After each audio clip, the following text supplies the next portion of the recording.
સોલા વિસ્તારમાં બ્રિજ નીચે આવેલી વસાહતમાંથી ગઈકાલે ગુમ થયેલી બાળકીની લાશ આ વિસ્તારમાં પડી રહી હતી. ખાનગી બસમાંથી મળી આવી હતી. પોલીસ તપાસ કરતા બાળકી સાથે બળાત્કાર બાદ તેની હત્યા કરી હોવાનું ખુલ્યું હતું.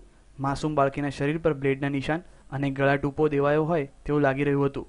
ભમરિયાની વસાહતમાં લક્ઝરી બસ પડી રહે છે, જેમાં ગઈકાલે સવારે 11 વાગ્યાની આસપાસ આ નરાધમ કિશોર બેઠો હતો.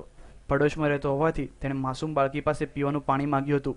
એક વખત, બે વખત પાણી પીવા બાદ બાળકી જ્યારે ત્રીજી વખત નરાધમને પાણી આપવા ગઈ ત્યારે તે પાછી જ ના આવી અને ગુમ થઈ ગઈ.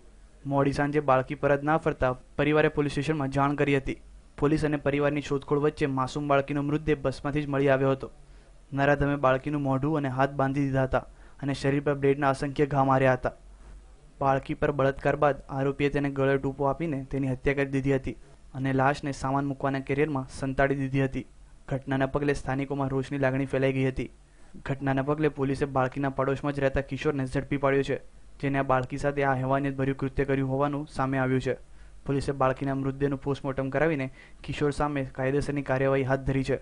Bureau report, news online, Ahmedabad.